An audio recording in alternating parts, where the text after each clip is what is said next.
the Grizzlies are making Dillon Brooks the scapegoat, but whoever put that language and approved that language in the tweet, yeah, that person wants to make Dillon Brooks the scapegoat. The reality is the Grizzlies have other problems besides Dillon Brooks. And whether they choose to bring him back or don't choose, or, whatever it may be, I can't remember a time in my now 17 years either being in the NBA or covering the NBA where we're in the second round of the playoffs, the day of a game where two of the greatest players ever are getting ready to square off, and we're just tweeting out things for engagement. Like, is that where we're at? Is that where, actually, you know what? I'd be willing to bet that language didn't come from the Grizzlies. Look, this is the problem. This is the problem, right? It's agenda-driven media. I have a problem with it. The reality is Dillon Brooks hurts them offensively. If you want to go in another direction, that's fine.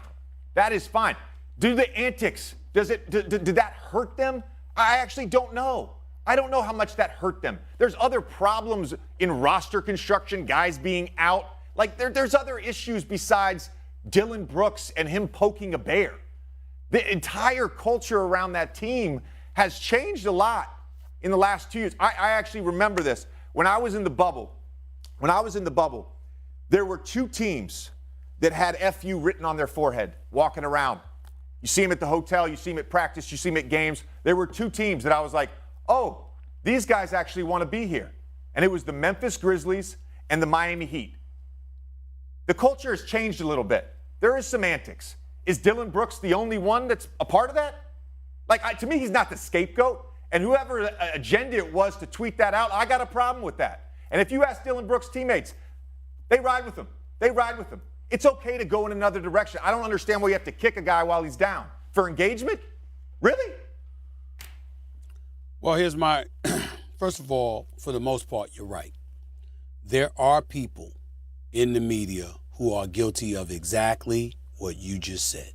There is no doubt about that. You ain't gonna mention any names and stuff like that, but there are people, who do that. So you're not wrong.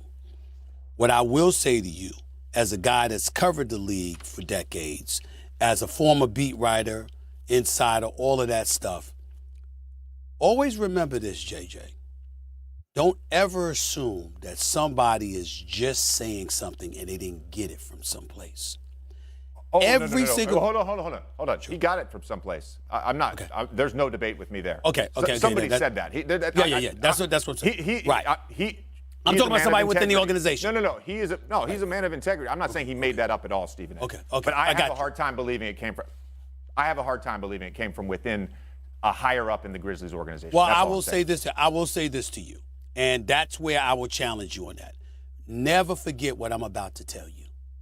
There is someone in every single organization who chirps. They'll smile in your face. They'll smile in everybody's face. And then behind y'all back, they will talk about people like dogs. I'm telling you, it's been in existence for decades. And that is something that is undeniable. There is no one with a straight face that would sit up there and deny what I just said, because it happens all the time. And so what I'm saying to you is that when you look at the Memphis Grizzlies, somebody within that organization said that. I'm just telling you what I know. Now, having said all of that, to me, Dillon Brooks is not a scapegoat, but I'll tell you this much. If you're the Memphis Grizzlies, who, by the way, tried to resign him not once but a couple of times this season, and obviously he turned down, reportedly, he had turned down some extension offers or whatever. When you have a history of chirping and talking nonsense, and then you go out and you get your ass kicked, that's something that provokes a change. And when you look at what Memphis is doing, yeah, from a basketball perspective, you're absolutely right. There's parts that didn't work. You got to alter it to some degree, modify some things. Totally agree with you. But the other side to it is that when you're about that bluster, but you don't back it up, that is an indictment against you. Dillon Brooks shot 31% from the field, 23% from three-point range. Didn't have that great of a season. We were talking about that throughout this year. And he seemed to have tailed off, that he seemed to be a bit more blustered in actual game. And so if you're the Memphis Grizzlies and you've got Ja Morant, we good in the West. Even though Steven Adams goes down and Brian Clark goes down, and if they were healthy, I think, who knows, we might have seen a different outcome, okay? The reality is that from a culture perspective, and you know this because you've been a part of numerous organizations, you know when you're walking around with a certain bravado and you don't have the commitment to back it up. Yeah, you show up on the court when the buzzer sounds and the lights come on and it's time. But the work that you need to put in, the focus that you need to exercise, the discipline that you need to exercise prior to games being played is absent.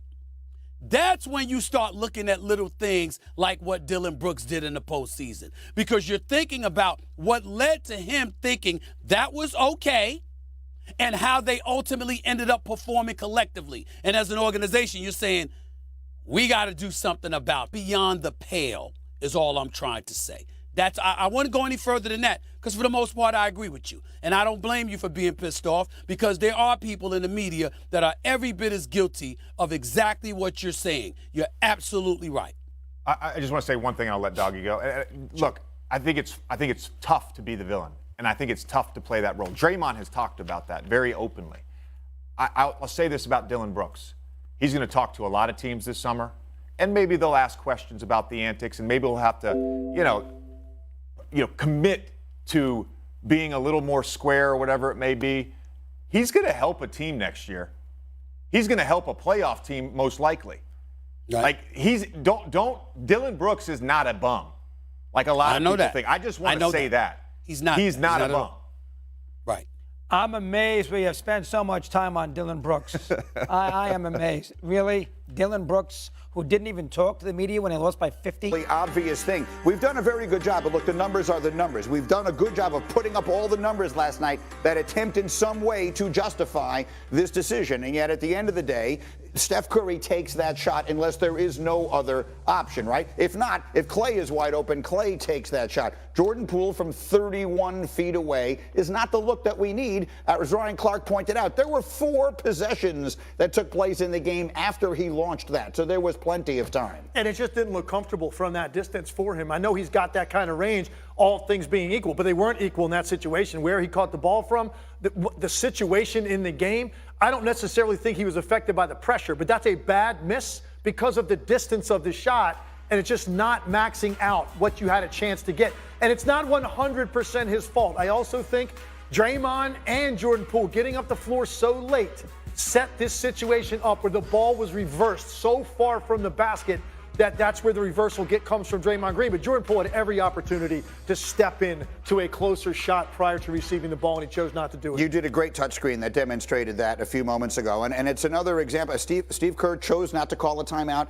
He's got a veteran group out there, I understand. But when he sees those guys coming up the court late and sees Steph trapped there, they had a timeout remaining. So in the end, it goes that way. The Lakers take the 1-0 lead. How we defend, and by we, I mean the collective, the larger we, how we defend Steph Curry is the most fascinating thing to watch in basketball. I know you've put together some tape on that. Yeah, and you knew coming out of the Kings series it was going to be different for Steph in this series, right? And I was saying this the entire Kings series. When am I going to see this kind of coverage? So let me show you what I'm talking about. And this defies, by the way, everything you learn as a basketball player in terms of defensive positioning. Take a look at what they're doing. They're playing on the high side of Steph. Austin Reeves has no idea where the basketball is. Look how far from the ball Steph Curry is, and yet he is chest to chest facing him. Another one up top. Now watch them throughout the possession. They are not at any point going to worry about help coverage. Look at Austin Reeves. Still, chest to chest. You're trying to prevent Steph from coming out to receive the basketball. Same here. Still in full denial. Now, Andrew Wiggins comes in, and look how absurd this actually looks. You get to this position. You got both guys being denied, and now you've got like 6 guys in the paint playing 3-on-3. This looks like something from the 60s that they're playing in there with 4 guys removed from the play. But this is what it takes, this level of commitment. Now, as I play on, so you're forcing Steph to cut toward the basket. That's what you want. And take a look at this. This is phenomenal. Look at the high hands of Vanderbilt. As this ball comes out to Steph, he got away by going underneath Looney. That's very risky.